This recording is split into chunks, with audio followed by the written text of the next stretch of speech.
Sounds good. Turn it down. So I just turn it up when they start.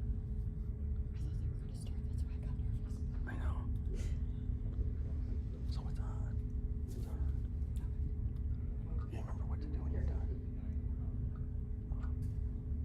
And it's green. Just the right button, right? Yep. And then. Turn that off, turn this on. Yep. And then. Take all this right back to the broadcast. If you can. For sure. Yeah, I would just take all of it. We will, just not for probably an hour and a half or so. Couple hours. Might be early morning. Couple hours. People would rather stay than drive back. I was gonna say, they don't wanna come back even if it's late. And with the game on Wednesday for the winner, like, it's a quick turnaround no matter what. Come back tomorrow or? Brian, are you ready? We are ready. All right, then we will call this to order. We'll stand up and we'll start with the Pledge of Allegiance. I pledge allegiance To the flag of the United States of America and to the republic for which it stands, one nation, under God, indivisible, with liberty and justice for all. All right, well, good evening, everyone. Sounds like it's getting a little stormy outside, and maybe we'll all catch some baseball after this. But please remember as we go through our agenda tonight that we always keep our vision of inspiring all learners to be engaged and successful in mind, and then also our mission of providing an enriching environment to meet the needs of all learners. So please keep those in mind as we go through our agenda. Tonight we start with a public hearing for the Fieldhouse project, so it's 7:01, and we'll start this public hearing. The public hearing is on the proposed issuance of approximately $20 million of school infrastructure sales, services, and use tax revenue and refunding bonds. So that's a legal requirement to have a public hearing when you use sales tax dollars for the building of a facility. So that's what the public hearing is for. Okay. We do have a public hearing open. Is there anyone that would like to speak towards this that would be here? All right, seeing none, then we will close this public hearing and we'll call it 7:02. We'll go then to, we'll call this meeting to order. We do have enough for a quorum tonight. We need a motion to approve the agenda. So moved. Thanks, Jay. Do we have a second? Second the motion. Thanks, Tom. We have a motion and a second to approve the agenda. All in favor, say aye. Aye. Opposed? Agenda approved. Hearing of delegations, I don't see any. Communications to the board. Tonight we have Matt Gillespie with us. Yeah, we have Matt Gillespie from Piper Sandler here with us tonight. You can see Matt on the screen. He's going to zoom in and talk to us and walk us through the use of the saved dollars to fund the Fieldhouse project. He'll talk a little bit about the possible refinancing of some current debt with this project and show how this is an affordable project for the district to embrace. We're passing out some paper copies. I think Matt might also use those in his screen share tonight. So we'll explain those as we get to them. As we said in our public hearing, we did the public hearing, and the resolution that we previously passed is for approximately $20 million of school infrastructure sales. The project is not that big, but that would include some possible existing debt, which Matt will explain as he starts. So Matt, I know you can just see me right now, but we have our board with us and some people in the audience, and they can all see what you have on the screen. All right. Well, good evening, board, and thanks for having me, and thanks for allowing me to participate via Zoom. I'm going to go over a few different worksheets here. They're not necessarily going to go in maybe the order that you might choose, but I'm going to explain them, and then since I can't see all of you, I'll stop every so often and just ask if you guys have any questions. But on this first worksheet, this is one. The second in your packet. Yep.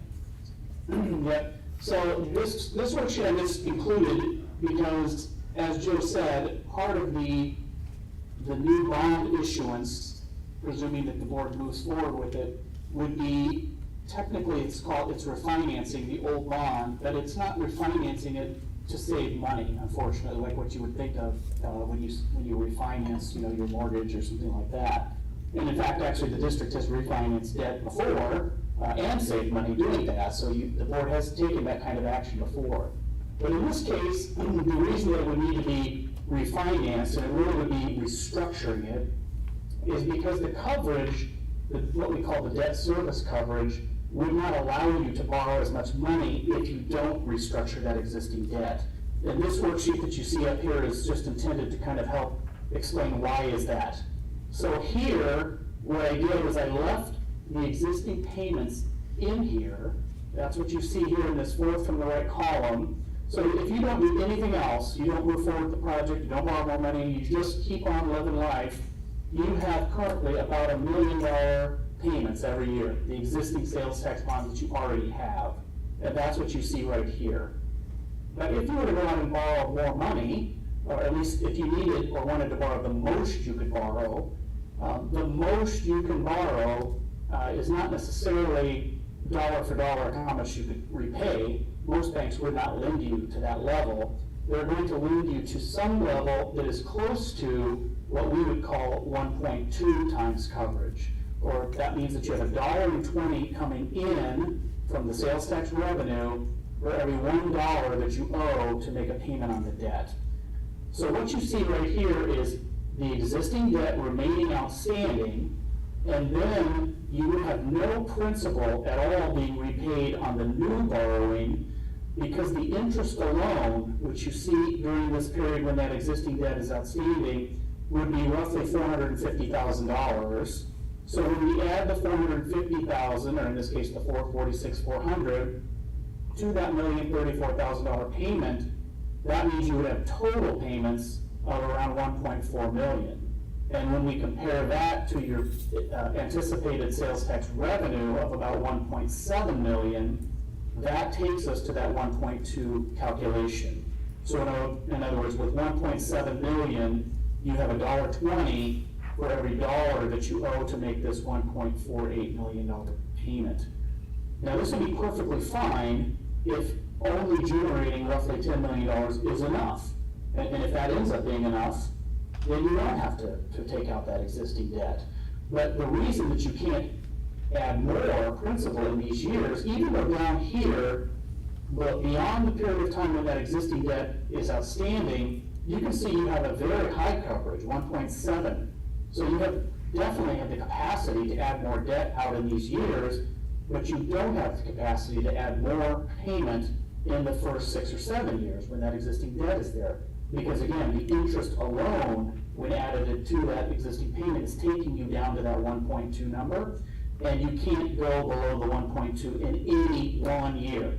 So even if it was only 1 year, that would also be, keeping you from doing anything more. So if you did this, what you can see is I left the project funds in here, just assuming that it was 10.5 million, and we'll talk more about that in a second. This is just showing that you'd actually be about almost $1.9 million short in this scenario. So it's not that you want to restructure that existing debt because it is at lower interest rates. It's that you have to restructure that debt if you want to generate the larger amount of money, this roughly $10.5-ish million amount. So before we go to the next page, which is the real scenario, at least what I believe to be the real scenario, are there any questions from the board about why this is like this and why you're having to issue this extra amount to take out the old bonds?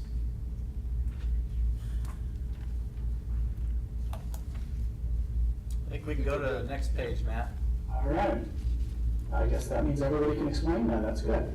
So this then is basically the same thing, except now you are taking out that existing debt. So you can see that in this fourth from the right column, there are no payments because those old payments go away because you'd be taking money from the new bond and paying off the old bond. And that's what you see up here, calling the prior sales tax bonds of $6.9 million.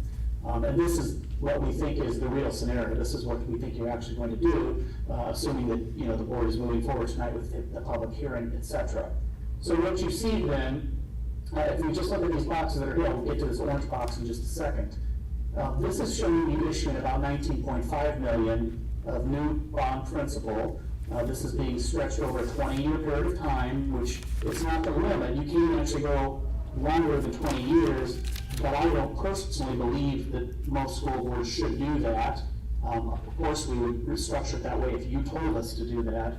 But because general obligation bonds that are voted and are paid from property taxes, they have a legal limit of no more than 20 years. To me, it just seems reasonable that you would limit yourself to no more than 20 with sales tax as well. Although technically, legally, this last payment could go all the way out to 2050, because the sales tax does not end now until January 1 of 2051. But this is assuming a 20-year repayment, issuing about 19.5 million. Now these boxes over here assume that you needed to set aside a reserve fund. Now we're hoping that you will not have to do that. Again, we'll talk about that in a second.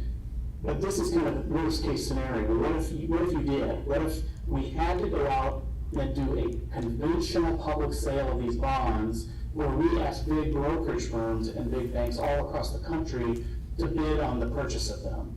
And we may have to do that, but initially we're going to try not to do that. If you do have to do that, almost certainly you'd have to set aside this reserve fund. And that's one negative to having that kind of a sale, the conventional sale, is that you have to set aside the reserve fund, because these big bidders, they're not your local bank. They're not a bank that's around your community. They don't know you. They don't even know sometimes where Algona, Iowa is. They're just buying bonds because they know how the security works, and they're just buying them, but they're gonna require a reserve fund. So in this scenario, you'd be setting aside almost $1.5 million. It is your money, you don't lose it, but you lose access to it, and you lose access to it for 20 years, because it would be put into a lockbox, into this kind of special bank account, and you couldn't touch that 1.4 million until the bonds were completely paid off, whenever that might be, the 20th year or maybe sometime before that. And then, of course, paying bonding costs, most importantly, this underwriting cost, that is a fee, and that's just an estimate. It may be higher, or may be lower than that, but that would be the fee that whoever buys the bonds charges. The big brokerage firm that's bidding, et cetera, they would charge what's called an underwriting cost or an underwriting discount. That's a fee, basically. You can eliminate that fee if we can do it a private placement. Again, just a second, we'll talk about that. Paying off the existing bonds. So this was just trying to say, what could you get to spend maybe $10.5 million from this scenario? But you can look down here in this kind of orange box. This is what we're actually proceeding with currently. We're trying to do this without going down that path of the conventional sale. That's exactly what the board did 2 years ago, a year and a half ago, when you issued the bonds that you currently have. Your local bank just bought the bonds. They agreed just through fairly simple negotiation process to the interest rate and the structure and all that good stuff. We think that that's going to be possible again. If it is, then you can see there would be no debt reserve fund and there would be no underwriting costs. So those two things alone are adding a little bit over 1.7, almost $1.8 million in spendable money. So the same exact borrowing, but you now have $12.4 million to spend, mostly coming from that reserve fund that you would have gotten back, but you wouldn't get it back for a long time. So it doesn't help you build something or renovate or improve something today. Now, we've spoken with your local bank. They are interested in this. They would have to, because of the size of it, they would have to partner with one or more of their other friends or competitors, in the area. They would, do that. They would bring that other bank or banks together. So I believe that's going to be possible. We're really waiting for the hearing process to unfold, and then we'll be sending a packet to the banks that has the more official details rather than just me talking to them. And then it'll be at that time that they can, make a proposal. The key to the proposal, anytime we do that, is the interest rate, of course. I know, yes, they may buy the bonds, but are they going to assign 10% interest? If that's what they do, which I'm exaggerating just to prove a point here, but if that's what they were to do, that's not going to work, because that's a ridiculously high interest rate and it's just not feasible, it's not reasonable. But they would assign a lower rate. Now, are they going to assign exactly what we think the market should be? Not necessarily. The bank will determine that rate, and then we at Piper will help you, the board, decide if that rate is reasonable. Because you're eliminating these fees in that scenario, technically, the rate that they assign could be a little bit higher than what you might otherwise get, but not a lot higher. We have to do the math and determine, what works best. So that process has actually sort of begun, but will officially really begin in the next week or so, once you start the hearing process here. So we'll be sending that document to the bank. They'll talk with their friends, et cetera, and get back with us. If for some reason they come back right away and say, hey, the economy's changed, our business plan has changed, we just can't do this. That's okay, that's up to them. Then we would pivot and we would go that route where you'd have to have this reserve fund, et cetera. Or if we go through the entire process and they end up giving us a proposal, but the proposal, has 10% interest rate on it, then we're also gonna have you reject that, and we would pivot and go down that other path too. But because you have, to some degree, the luxury of time, you don't need this money immediately, so there is a little bit of time to take some time to go through this process first. We think it's worth your time to do that, because if you can have success with the private placement, it's gonna be much more beneficial to the district. And, it's also helping your local bank too, so everybody can kind of win. It's a win-win situation. This would be borrowing down to that 1.2 number. Now, this assumes an interest rate, which, again, we don't dictate what the rate is. The rate today would be probably in this range, 4.5, maybe slightly lower than that, but pretty close to that range.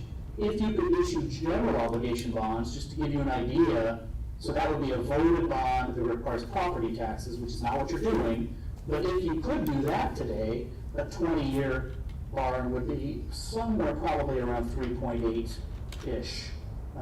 You do pay higher interest rates than a sales tax bonds because it's not backed by property taxes, so we would expect that would happen. Any questions about that before I go to this section, I guess, to show you that it's theoretically at least affordable for you to do this? Just any questions about the structure that you see here, or anything that I just discussed? Couple questions. A couple of questions here, Matt. What's our current interest Okay. rate? Our current interest rate is 1%. Let me look, is that right? I think have so. it over here, just a second. And he's saying, there's 4.5 up there, and Matt just said 3.8 somewhere in. Yeah, this ballpark. assumption is built on 4.5. He thought maybe slightly better if you went to a general obligation. It would probably be in 3.8-ish for 20 years currently. So that little difference for sure. Right, that is correct, and the 1% is correct. That's what the bank assigned them as Iowa State Bank, which is the same bank, of course, that we're initially talking to, at least here in this process. And like you said, Matt, they determined that it could be higher. When they gave us 1%, that was certainly lower than the market as well, right? That was significantly below the market, yes. So I'm not suggesting that because they did you sort of a favor then, you do them a favor now. That's not it at all, because we don't work for the bank. We're trying to do the best thing for the school district. But you're correct. They did assign incredibly low interest rate, and they did it, like 5 months ahead of time. So it had really benefited the district for sure over the last two years or so as that debt's been outstanding. In this procedure or in this timeline, if we don't get the local placement of the funds from the local banks, can we decide not to do the project still, obviously, if we have to go out and, okay. Yes, yeah, that's correct. You can hold the hearing, which you're scheduling it, hold the hearing tonight. You can do all that. We can go through this process.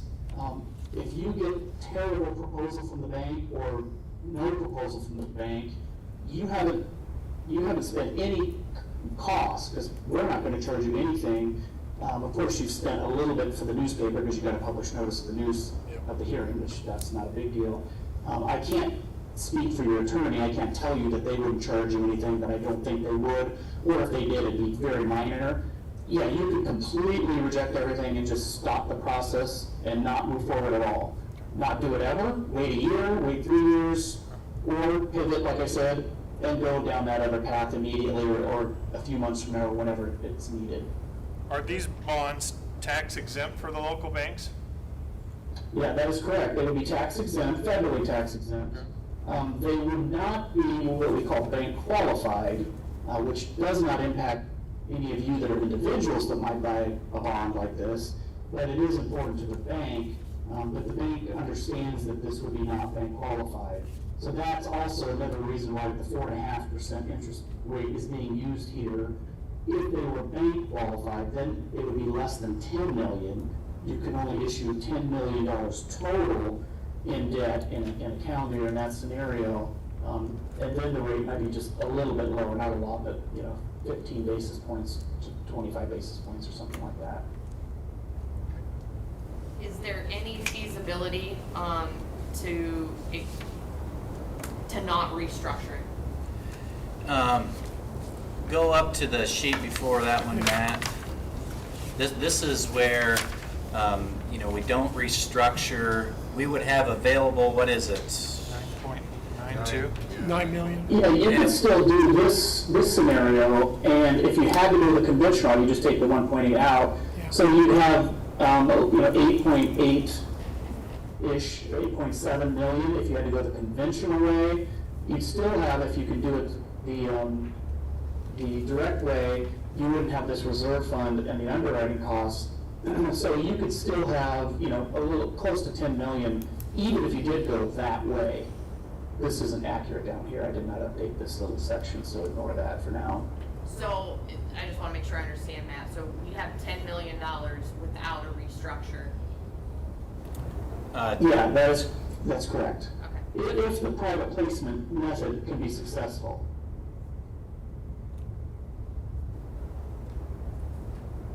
So that number, just to make sure, I think you guys get it, but let me get my little calculator out. I'm gonna take this 10.5, because that's what I just have kind of fixed in that position. You'd be shorting yourself the 1.8 million, but then you also get back the 992 and the underwriting 188. Yes, that'd be just about 9.8 million. So if the project cost is, or if you can keep it to, 9.8-ish or less, then we don't need to restructure that debt. However, I would say also though, note that, the payments are gonna be still quite high for at least for 6 or 7 years, but then they would drop back to be lower too. Right, I'm just looking at total debt obligation over the course of that. There's chunk change there. Well, 3431. On the third page, which we haven't got to yet, but I'll just point something out that I know Lisa and I look at a lot. Yeah, this page right here, this yellow box, this column is, with this proposal, what they estimate our excess cash on hand is. Being, as you look through this, the lowest it would ever be is what it is right now. And I think that's a pretty good understanding of how affordable this is for the district. Our excess cash on hand only goes up from this point forward. And if you think about our long-term facility plans and you went ahead 5 to 7 years, which we've used that for, a possible elementary, for example, we're looking at somewhere around $5 to $6 million of cash, 4 to 5, somewhere in there, available to work with a possible general obligation, which is something that we've talked to, is pairing those two together. So just putting a lot of what we've talked about into one frame with some of those things. I'll let Matt explain this page that he has. Yeah, and before I go back to explain all of this worksheet, just on that note there, Joe, let's say that you did this, and then, as Joe just suggested, 5 years from now, you come to phase 2 or whatever you're calling it. And so you might have, close to $5 million accumulated. You will also be able to borrow from sales tax again. It's not that you'll never be able to, you just can't borrow again from sales tax for a few years until you grow out of that 1.2 number. So in other words, let's say that this was exactly accurate, this is the real result. If that's true, this 1.2 next year, the revenue per student statewide, although we can't guarantee that it's going to go up, it generally does go up every year. And unless your enrollment drops by large numbers, you're going to get more than 1.7 million next year, and more the next year, and the next year, et cetera. That's just what the history of it has been.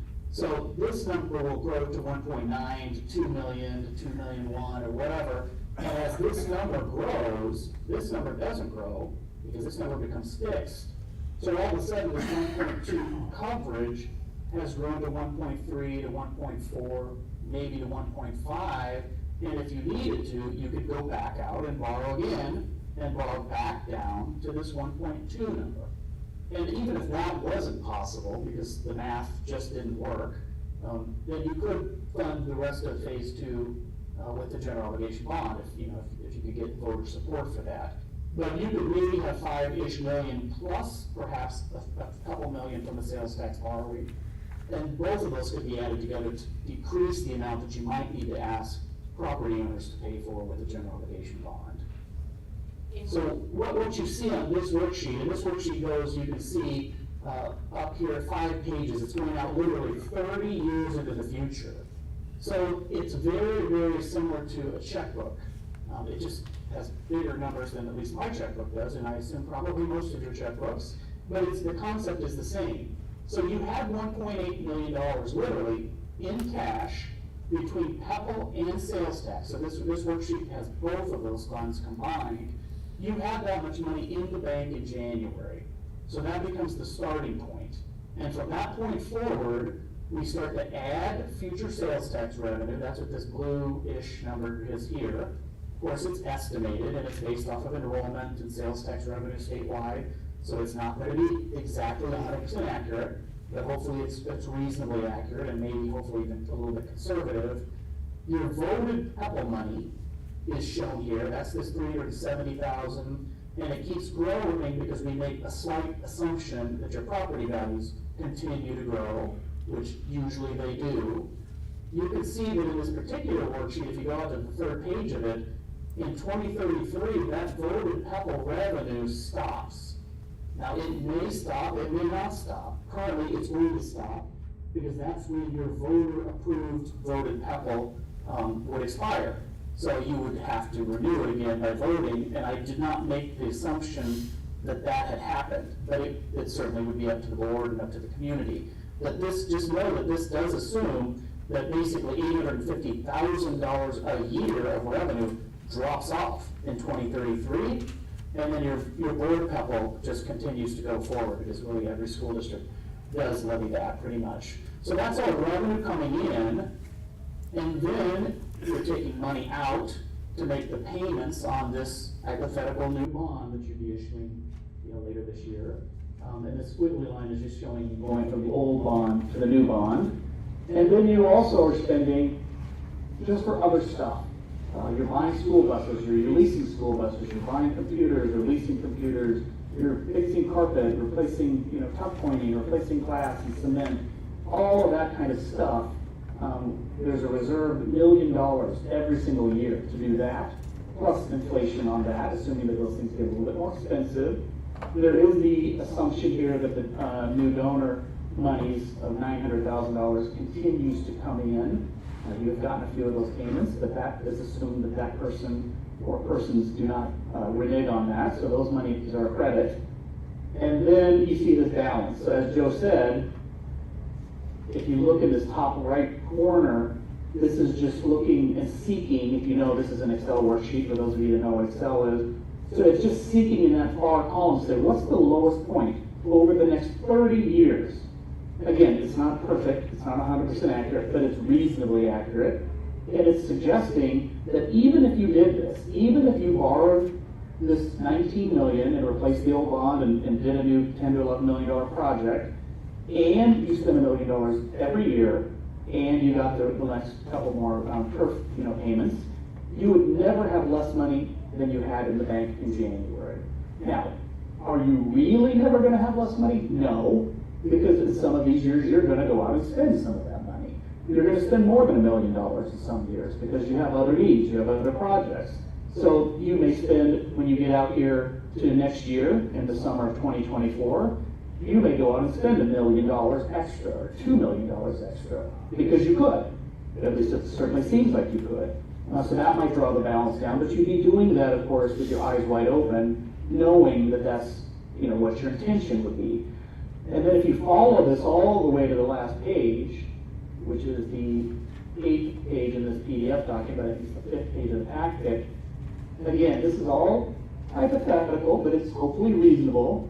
This is suggesting that even if you let your voted couple go away, even if you borrow and fund this $10 to $11 million project this year, even if you continue to spend $1 million every year on stuff, you still may have upwards of an extra $15 to $16 million that you could be spending, not all at once, but here and there over the next 30 years, which may be another borrowing and repayment to that, and maybe just spending cash, every few years to do some other projects or what have you.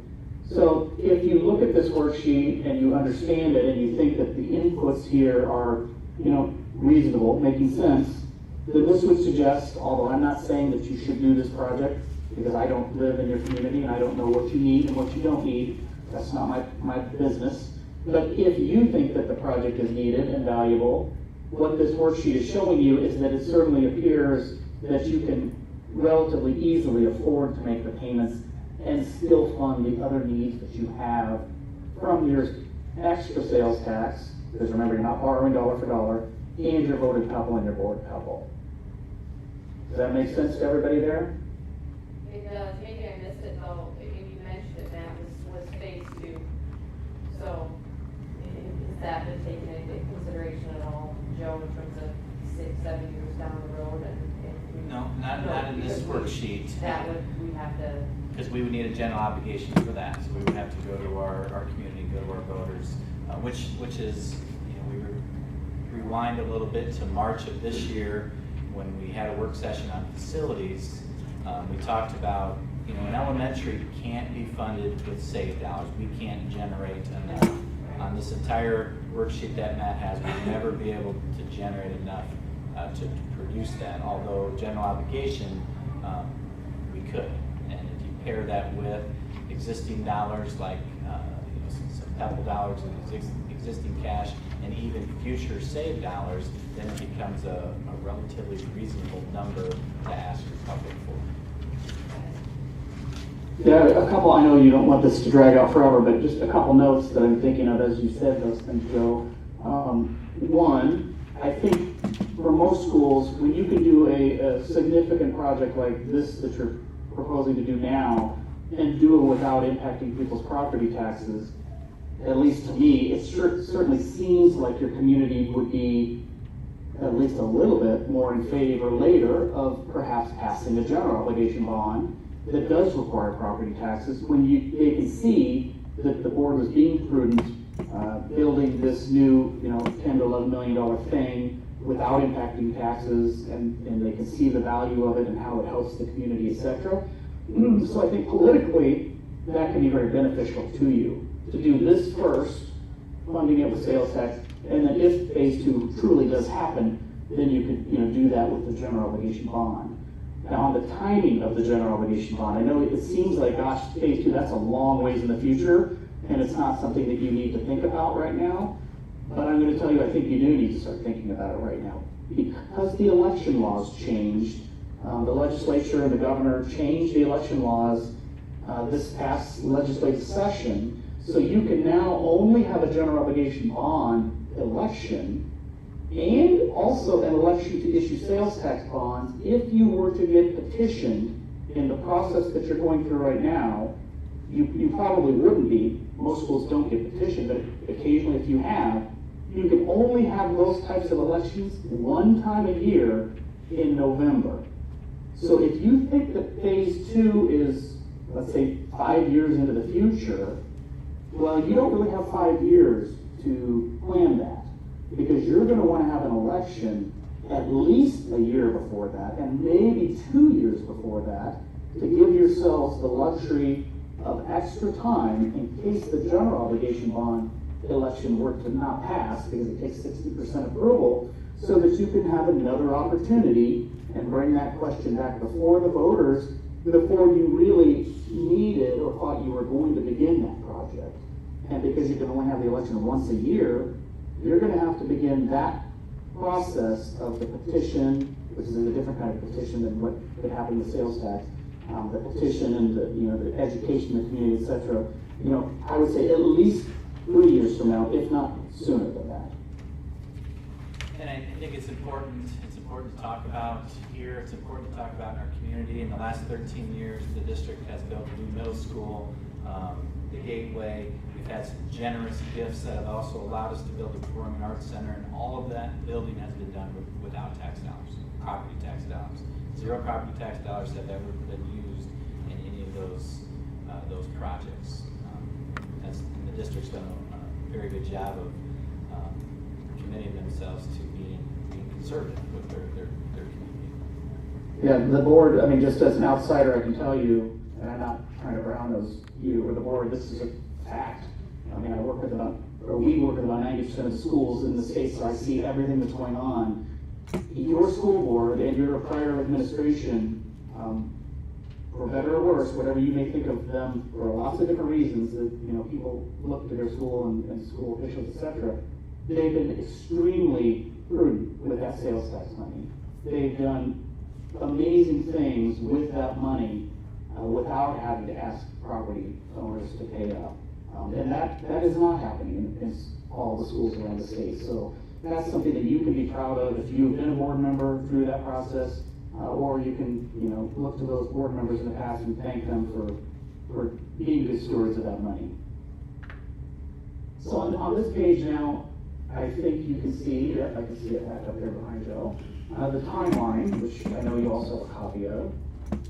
So this is presuming that tonight you are holding the public hearing. I assume that will happen shortly after I drop off here.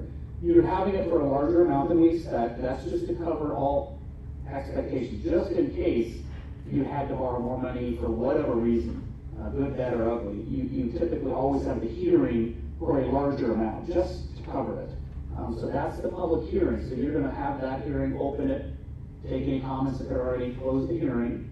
But then you're not done, because then tomorrow begins this 14-day waiting period. From July 11th through July 24th, this is just kind of a quiet period where we hope presume nothing's happening.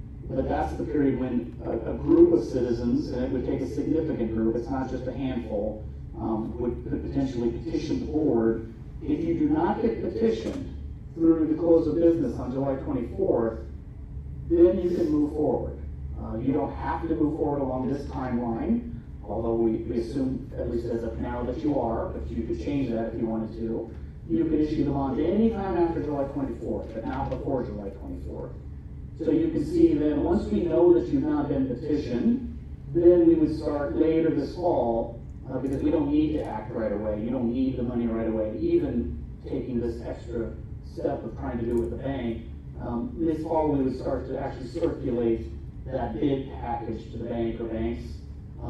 We would ask them to bid on November 13th, as they did before, 2 years ago. They may bid right away. They may tell us within a few hours, within a couple days, but they would have to tell us by November 13th. So on that day is when we would know, do you have a reasonable proposal or don't you? If you do, you just go through the process, awarding it to the winner, whether it's, the bank in Algona or someone else, whoever it could be. And if you don't get a proposal, that's what this little note here is just saying. It's saying if the private placement method doesn't work, then we pivot and go the other route. And we have plenty of time to do that between November and next spring, when you really need the money, because that's when you're going to begin to spend money in earnest.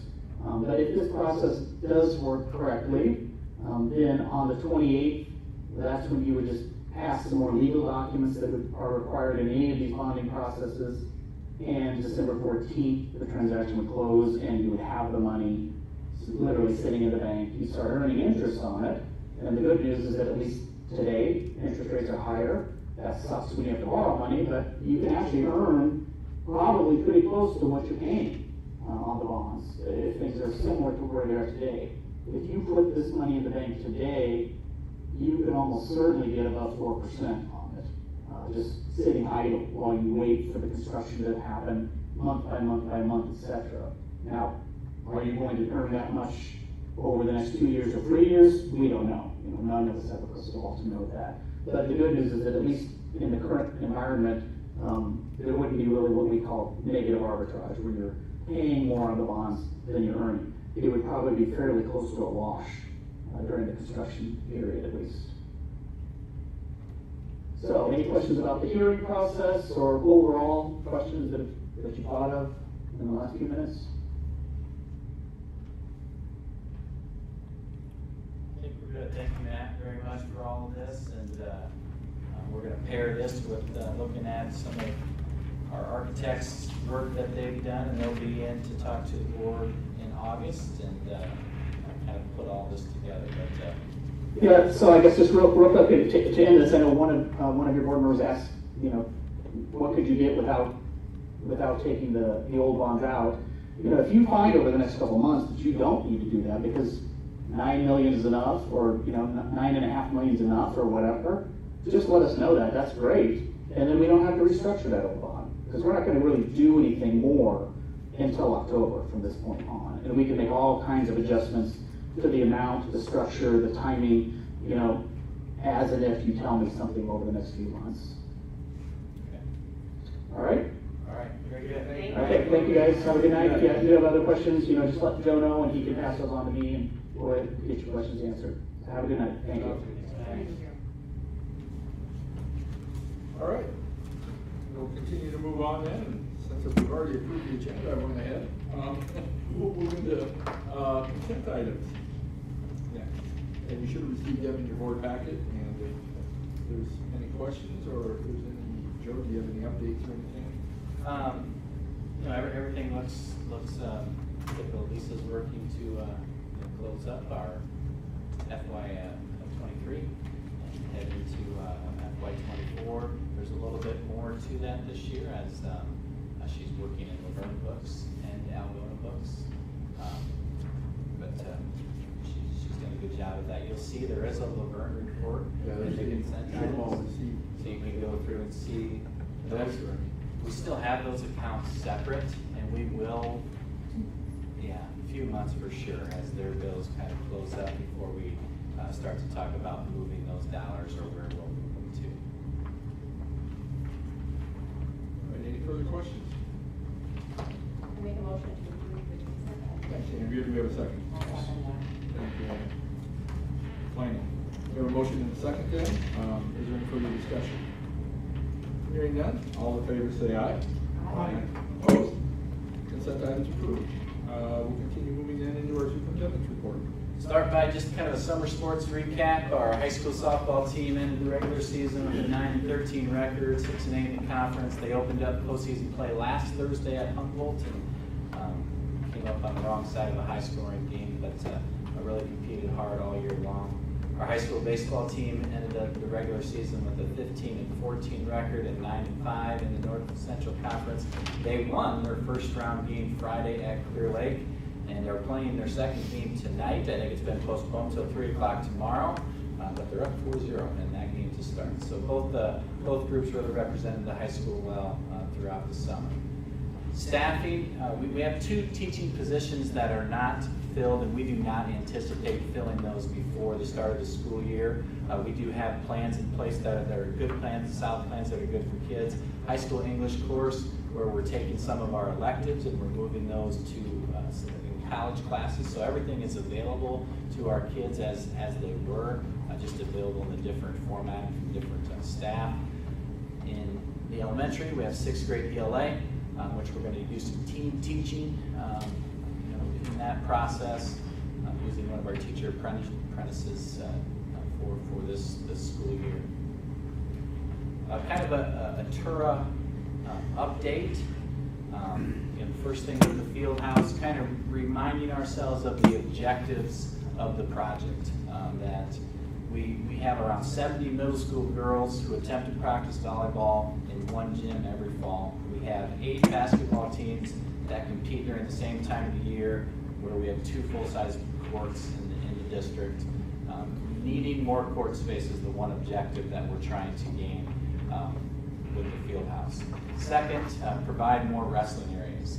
With the addition of middle school girls and high school girls wrestling, we lack practice space. We often practiced on the Performing Arts Center stage last year for one of our places, and we need more areas to wrestle, to practice. Larger weight room. Our current weight room is not capable of housing entire sports teams. You know, to have your varsity football team or your varsity basketball team in there, it's not big enough to do that. And then the fourth objective is just track opportunities. Northern Iowa limits track opportunities for kids. It always has. That's not new. But there's opportunities that are now being opened in other areas. And if we could create an environment for our kids to practice, would be very valuable to us. So those are the 4 objectives.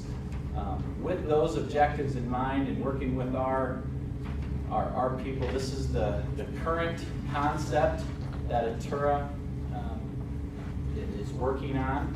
The yellow areas are new areas, so this would be the new field house east of the high school, where the old softball field. There's 4 full-size wood courts in the center.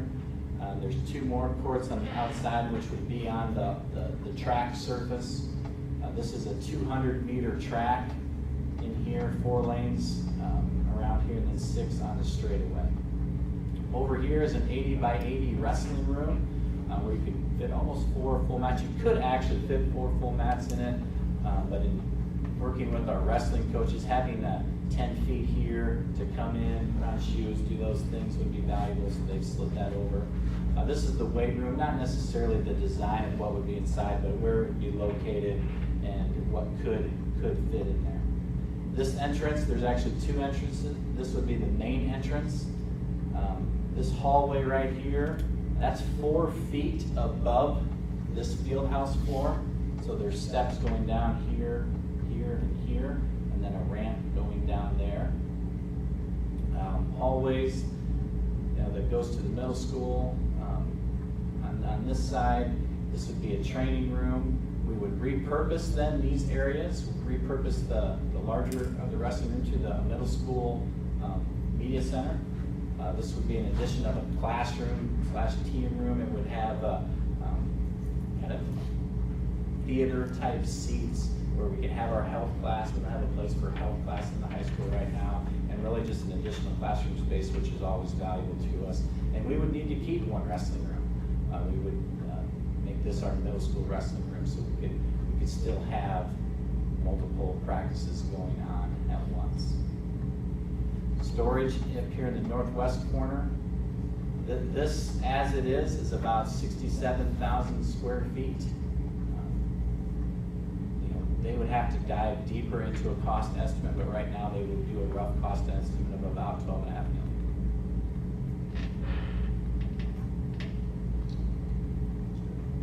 Next month, Atura will be here, and they'll give you a fly-through. If you remember when we did the gateway, so they'll take you through that process. So you won't see it like this. You'll see it as you're walking into it from the ground level. You'll see it elevation-wise, what it looks like from our current fields as you walk through it, which I think is really valuable for us to get an image of what this could look like.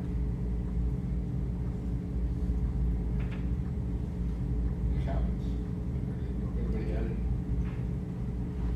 I was curious, Joe, because with the last schematics that we saw, there was some discussion around the material used to build. Is that kind of what we had talked about, like the? This would be a steel building. Yeah, exactly. This would be a steel building. Steel building. Yeah. concept-wise to kind of match the color schemes that we have on our gateway and some of those. That's what you would start to get a good image of what they'll bring into us next month. All right, any other comments or questions? Anything else, Joe? Last thing, board retreat, yes. board retreat. I'm hoping to finalize a board retreat for the week of August 7th. I think the 9th or 10th, which is Wednesday or Thursday, seem to be where it fits the best. That would also be corresponding to last year, 5 to 7-ish. Got a question mark on that. Some topics that have been previously discussed for that retreat. Facility planning. We'll continue to talk about this as well as our future planning and where we want to head toward. Future school schedules, assessment data, instructional framework. Mrs. Eishin would be in to talk about some things we're doing instructionally for this year and some of our emphasis in doing that, and then an early retirement program and our thoughts on that in the future. And we certainly can add to that. Those are just some things that have been brought up so far. But I don't think we need to decide anything today, but I'll send something out this week to see 9th or 10th, if that works. We can do that. You respond when you get it, because I know we need to make a decision, get it on our calendars, so. Did you say 8th, 10th, or 10th? 8th, 9th, or 10th. It looks like 9th or 10th, probably, which is Wednesday, Thursday. Yeah, and I can't do Okay. What's it look Looks like like the tonight? 9th is pretty good. Yeah. What do we think about tonight? That would be fine. I'll let my calendar open for those few days anyway, so we can decide a date. All right, thanks, Joe. All right, we'll start moving in then to our new business. We start with appointing a legal counsel. Yeah, we'll do one appointee, and then we'll move to item B, and then we can work on our appointees together. But the first appointment in our legal counsel, I recommend appointing Steve Avery as our legal counsel for the 2023-2024 school year. This is an appointment that is done every year. Mr. Avery has been the school district's legal counsel for some time. I've worked closely with him in the last 2 years, and he's helped us. We also use Ehlers and Cooney, for example. They would be our representation on the bond sale, which they're experts in those fields, in some of those areas. But I do recommend the approval of Mr. Avery as our legal counsel for the 23-24 school year. Need a motion then? Make a motion to approve Steve Avery as legal counsel for fiscal year 2024. All right, thank you, Tom. Do we have a second? I'll second. Thanks, Jay. We have a motion and a second. Any further discussion? Hearing none then, all in favor say aye. Aye. Opposed? Steve Avery's appointed. We're going to go in now to adopting the resolution supporting what we've kind of been talking about. What we've been talking about, what Matt was talking about, this would be the next step. And again, adopting this resolution does not lock us into anything. It just allows us to move forward if we choose. But this resolution supports the proposed issuance of approximately $20 million. He explained that. That's just to make sure it's high enough. The project it's not a $20 million project. That would be the project plus the use of restructuring current debt, if that's what we needed to do. That gives us that ceiling of $20 million using saved sales tax dollars to do that. So I do recommend the resolution supporting the use of saved dollars for the field house project. Okay. All right, we need any discussion? If not, we need a motion on I'll make a motion to approve that. Resolution. the resolution. Supporting the use of our savings dollars. Okay, thank you, Andrea. I'll second. Thanks, Lanny. We have a motion and a second. Any further discussion? All right, hearing none, all in favor say, do a roll call on that since it's a resolution. Just came to me too. Thank you, go right ahead. Davis. Yes. Limbo. Yes. Mitchell. Yes. Nugent. Yes. Vincent. Yes. All right, thank you. All right, and that, as Joe discussed, our next appointees, C through I, we'll discuss each one and then we'll approve them together. So, Our equity coordinator, letter C, these are all annual appointments that we have every year. I recommend we appoint James Roeder as our equity coordinator for the 23-24 school year. Mr. Roeder has served as that role in the past. Letter D, our level 1 child abuse investigator, again an annual appointment. I recommend myself for this position. I have also served as the child abuse investigator at level 1 in the past years. Letter E, our level 2 child abuse investigator, done annually. I recommend we again appoint the Algona Police Department as the level 2 child abuse investigators, as they have done before.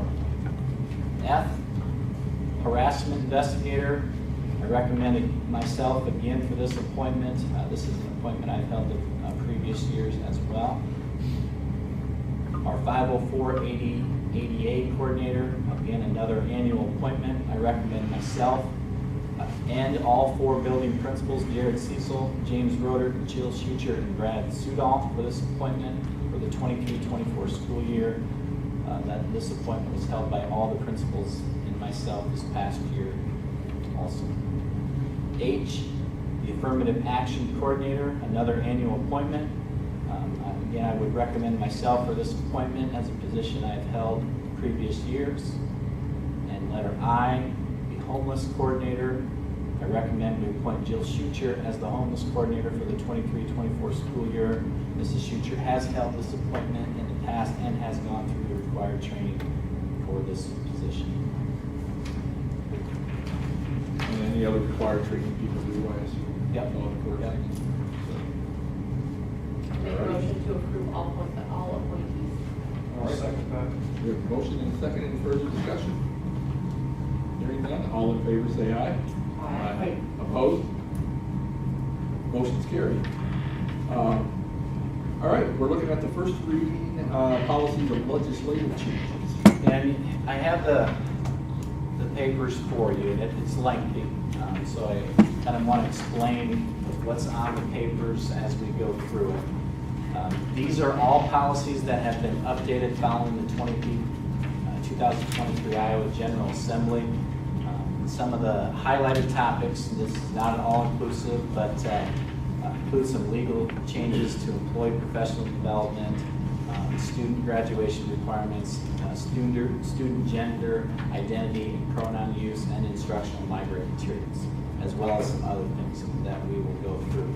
On your paper, anything that's green is an addition, and anything that's red is being removed. The first policy is 104, the anti-bullying and anti-harassment policy. This is really simply just a rewrite.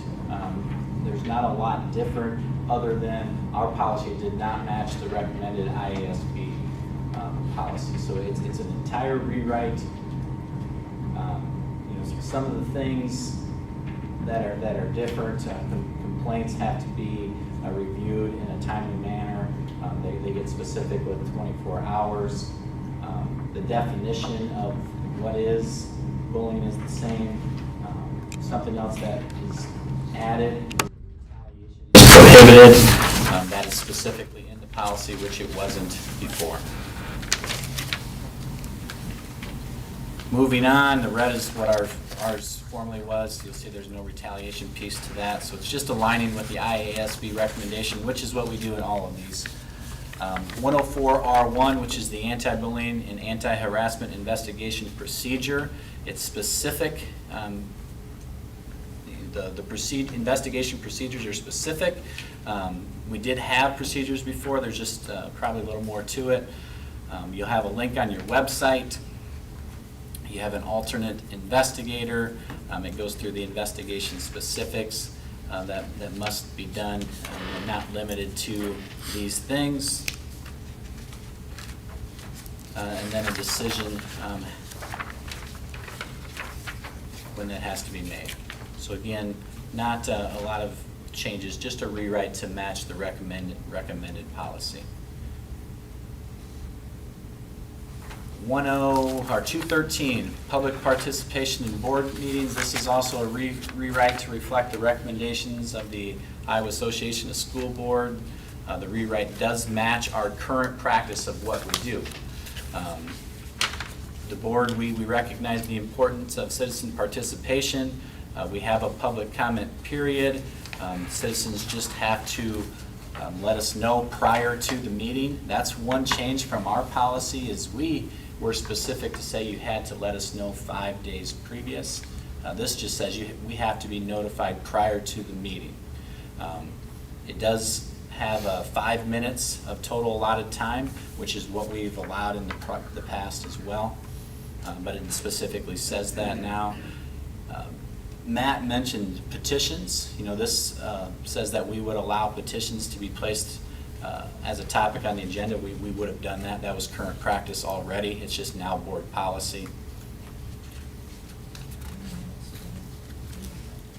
Yeah, we can determine that of how many minutes total for the public participation. I don't know if we didn't have anything in our other one. I think. We just kind of limited it to the 5 minutes per each 5, one. yeah, per person. Yeah. per person. We didn't Let's do limit the that. number of speakers.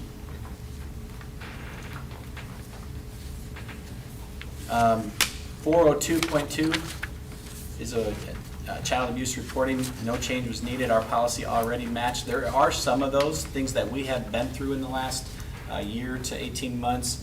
So there wasn't anything that needed to be changed. 402.5 required professional development for employees.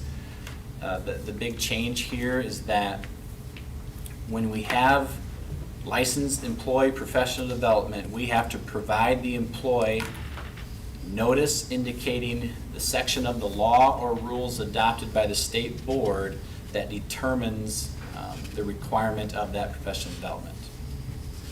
So when we provide PD, we have to cite law that exists of why we're giving that professional development, which all of our professional development is about, you know, best practice and research-based practices, which would fall in alignment with the law. So that's really what I believe the intent is, so we don't have professional development that's not for the best practice of education. 50307, student disclosure of identity. To summarize that, if a student asked to be referred to as a gender different than their birth, then as a district we are required to inform the family. If a student makes a request to be called a name different than their gender, then we have to, or a pronoun, then we have to inform the parents. This is the form that you use. We let the parents know, that your child made this request or requested this accommodation. So it's just a transparency thing, letting parents know. This is a request to update the student identity, what their current name is, and then what they would like to be called. We have a board policy form to do that. And that determination's based upon what the family's wishes are, What the family's wishes are, correct. not the school's wishes. Correct. 5054, testing programs. There was no changes needed for that. Our policy aligned with the recommendation. Same thing with graduation requirements, except after the second paragraph. Prior to graduation, the district will advise students on how to successfully complete free application for federal student aid. We have to add that. That was already a practice. Our counselors do an awesome job at that, but it has to be in your graduation requirements. 507-2E3, there's a new policy. I inserted that on the administration of medication for students, parental authorization and release for that. E4 would be the same thing. So just a way for parental release of administrative medication. 601, school calendar. This is a mandatory policy and it reflects the new Iowa law. This one sentence has to be added. Each year, the minimum school calendar may include up to 5 days or 30 hours of instruction delivered primarily over the internet. We do not have any of those hours or days in our calendar built. I would envision if we got to February and the extra hours we had were close to being used, we could make a decision as a district of the next snow day would be. That would be probably the place we could use that. I will say I'm hesitant to that for a number of reasons. I don't think every child in our district has the same access electronically. I don't think every child in our district or any district has the same opportunities in their home for learning. So that would be, we'd have to be at a serious place in our hours, our instruction to probably move in that direction. And there was nothing in there about how many kids from the district? No. Does it say 30% or 100%? It's just 5 days? Or 30 hours, yeah. Okay. 6055, this is a change in health education. Our policy did say everyone has to have health education, and included was that they had to learn about acquired immune deficiency syndrome. That has to be now taken out of that policy. 6051, I think we're getting to our last one. Instructional materials added to the end of paragraph 1. The superintendent will provide licensed employees the necessary training to ensure that the selected instructional materials comply with the applicable laws. All instructional materials are available to review upon request. We already had that policy. They're always available to review. All of our books in our library have been on our website from the beginning, and we welcome people to look at anything that they would choose to. That is all of our legislative updates. Definitely a number of them. You have a couple options here. Yep. I'll let you. A couple options. We can leave that as a first reading tonight and take no action, or we can look at it as a first and second reading and take action for motion to have it approved and move forward, or we can bring it back next month, basically. Yep. I just So- have one question. Was there something about library materials in the school? We already had the library materials policy update that has a process. If someone questioned anything in our library, a laid out process, we already had that, so we didn't have to change that. Okay, perfect. Thank you. I went through that a few months back. Yep. Approved that, if I remember correctly. So, what is the board's wishes? Would you like to move forward with first and second reading, or would we like to bring this back and look through it a little more? I'd like to take extra time for my sake on Okay. 5037 to see whether I'm supporting that policy or not. Just whether Then I I'm say if we're agree not, with then let's take the time. We'll bring it back next month. It doesn't hurt for us to read through it again, and we'll gladly, it'll be the first reading then, no action taken tonight. We are then moving forward then with a second reading of the policies that you see in front of you right here, I believe. Yes. So these are 800 series second reading, things that we've went through. The green is kind of a recap of 801.2. There's updated language to match the IASB recommendation. Overall meaning of that policy is the same. 802.3 is a new to emergency repairs. The policy reflects Iowa law regarding emergency repairs. We did not have that policy previously, so we need to add that. 803.1, disposing of obsolete equipment. We need to update the dollar amounts and the value of equipment for the process of disposing of obsolete equipment. Currently, we have the value of no more than 25 may be determined by the board, but requires a public hearing with 5,000 or more. Those two values should be the same. So we need to make those two the same rather than have those different. 803.3, credit cards. This is a number change only. It's going to move to 4011. Am I right there, Lisa? Yeah. Our language is fine. We just have to change the number. 804.2, the warning system and emergency plan change to the district emergency operations plan, which we already have in place. We just need to update our policy in the new language. And then the last one is the asbestos containing material. And we do not have this policy.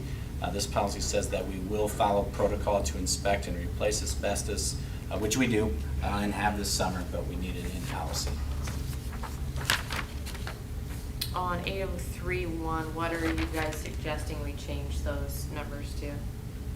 So they're both 25? Yeah. They're both 25.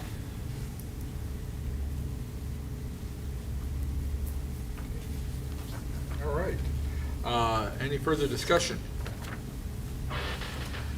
All right, we then need a motion to approve the 800 And then- series. And before we do that, You got I'm some going to do the second second ones reading. on these two? Yeah, Okay. You can do those.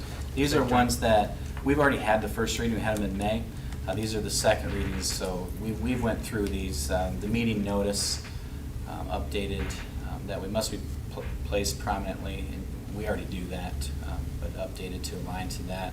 Employee record regulation updates how long we keep those things.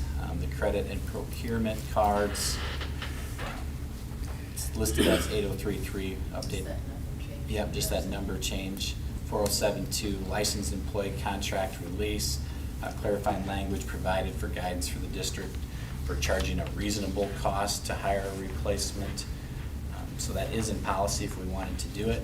Non-resident students updated to clarify legal requirements for transfers. And then 6046, instruction at a post-secondary, the final paragraph's removed, so it does not apply the district will deny awarding high school credit. So we can, those are the second readings of all of those that you can do together. I'll make the motion on the 800 series, second reading, or to Yep. accept those.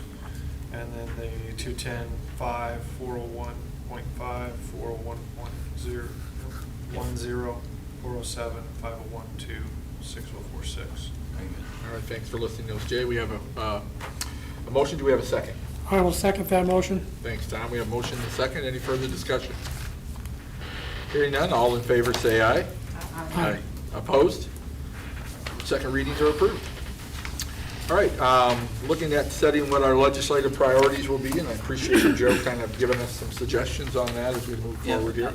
In last week's memo, I sent you some of this information. The documents, it's in your packet. It's also linked on your agenda. That document contains the beliefs and the resolutions.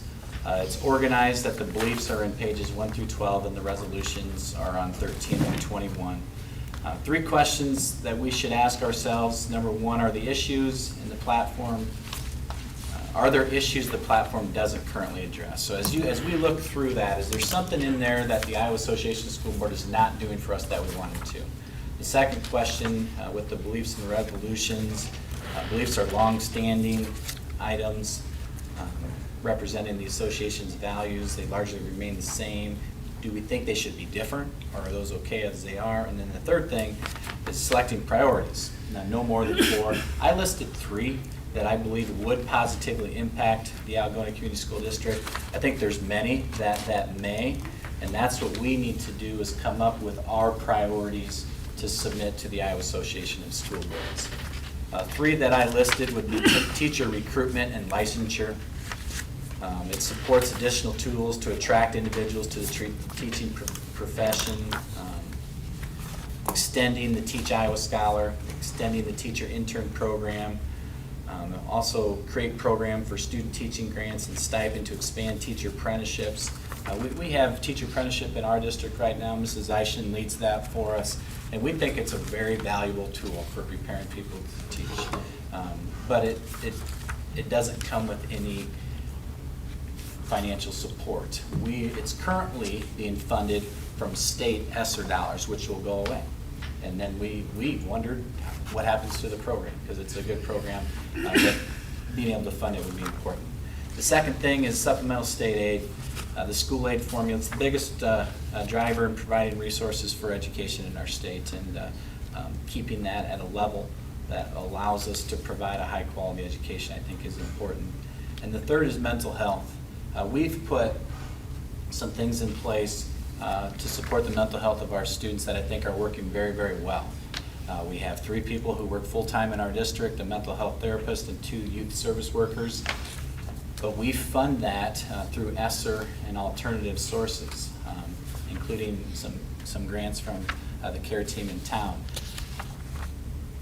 The state stepping in to fund this would be valuable. It would be valuable and allow us to make sure we can keep these things long-term. So those are 3 things that would certainly positively impact, and there's others. And this would be an opportunity to talk about some others that you thought would be important for us.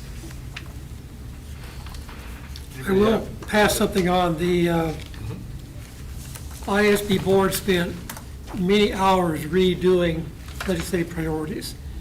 We thought we had not really touched them in about 3-4 years of any updates, upgrading.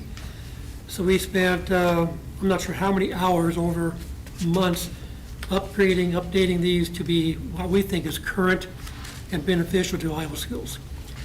So I think it's well done, and being very upfront, I will always support mental health and state aid for 2 critical areas for students in school districts. So always support those 2. And I think that teacher recruitment and licensure comes to the surface for me as we are headed into the 3rd year in a row without having all of our teachers hired. And I don't see that getting better in the near future. I think there needs to be legislative changes that gets more people into the profession. That's the problem. We need more kids going to be teachers, whether that's an Iowa Scholar program or an intern program or paying them while they're student teaching, whatever it is to get more kids going to the profession is what we need. Again, I thank you both for spending the time, especially Tom on the state board also, so bringing these suggestions to us. I think they meet what our goals are here too, so I just need a motion unless there's any other comments. I'm okay with the ones that Joe proposed. I think Okay. those would be valuable with their efforts spent on those 3. All right, so the motion, Jay? Yeah, All right. We do have a motion then to move forward with the 3 that we suggested. Is there a second? I'll second that. Thank you, Laney. We have a motion and a second. Any further discussion? Hearing none, all in favor say aye. Aye. Opposed? Motion carries. Approve an agreement with City for display of trophies. Yep, this is an agreement with the City of Laverne to display state team trophies and state banners in their facilities. I would expect a similar agreement with the Corwith Community Club in the future. I know that's been proposed to them, and we'll hear back from them. But this first agreement is with the City of Laverne. Stuff that's in the school building, trophies can be displayed in their community center and their places. And we'll have that for some of the other communities as well. It's good to, they're willing to keep all them, and display them. So, all right, do we have a motion to approve the agreement with City of Laverne? I'll make a motion to approve the agreement with the City of Laverne to display trophies. Thank you, Tom. Do we have a second? I'll second that. Thanks, Laney. We have a motion and a second. Any further discussion? Hearing none, all in favor say aye. Aye. Opposed? Motion carries. Out-of-state football trip. Coach Jacobson takes the senior football players each year on a leadership retreat to Lanesboro, Minnesota. They leave the afternoon of August 3rd and will return the night of August 4th. We need to approve this as an out-of-state trip. I certainly recommend this. It's great work that they do with the kids, and I recommend the leadership retreat out of state. Right. Just need a motion then. I'll motion to approve it. Thanks, Jay. Do we have a second? Second? Thanks, Andrea. We have a motion and a second to approve the out-of-state football trip. Any further discussion? Hearing none, all in favor say aye. Aye. Opposed? Motion carries. And I believe the stick document is what we're looking at to approve the Atura agreement. Very long agreement. Atura is the architect who has worked with us. They worked on our Gateway project. They've also been working on the concepts for the field house. With approval, they'll be in the August board meeting to kind of take a deeper look so you guys can see more of the concept. They've done really outstanding work for us. So I do recommend the approval of Atura as our architect on the field house project. And our legal counsel's okay with this? They are, He's reviewed yep, it? yep. Okay. All right. Then need a motion to approve this agreement. I make a motion to approve the agreement with Atura. Thanks, Tom. Do we have a second? Yes, I'll second that. All right, thanks, Jay. We have a motion and a second. Any further discussion? Hearing none, all in favor say aye. Aye. Opposed? Motion carries. We'll move on to open enrollment. We have 2 open enrollment applications that all meet the requirements for approval. I make a motion to approve our open enrollments. Thank you, Andrew. Do we have a second? Second. Thanks, Jay. We have a motion and a second. Any further discussion? Hearing none, all in favor say aye. Aye. Opposed? Motion carries. Couple last things under personnel. We'll start with approved contracts. The 2 contracts, Amber Limbaugh, volunteer volleyball coach, and Cheyenne Studer, middle school girls basketball coach.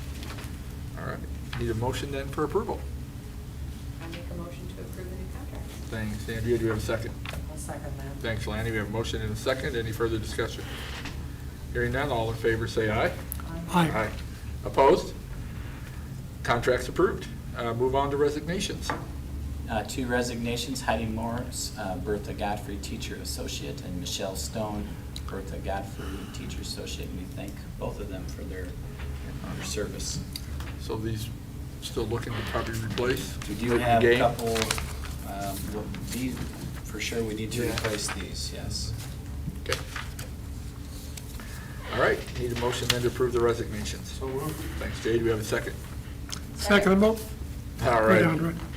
Andrea then. All right. Any further discussion? All right, hearing none. All in favor say aye. Aye. Opposed? Motion carries. All right, just before we go, thank you everybody for your time. Thank you for always thinking about the mission and the vision as we make the decisions that we did tonight. And don't forget to think about that date. Sounds like August 9th or 8th is the Yep. Wednesday. Get something sent out right away tomorrow. Check on that. Please put that on your calendar so as we move forward. So then we need a motion for adjournment. Nobody wants to. I'll make a motion to adjourn. Thanks, Lanny. You're welcome. Thanks, Jay. We are adjourned. Everybody, go out and hopefully you're not going to get rained on. It looks like they postponed the baseball game. Tomorrow, right? Yeah. So you were saying 3 o'clock? 3 o'clock tomorrow. Did you abstain or no? Sure.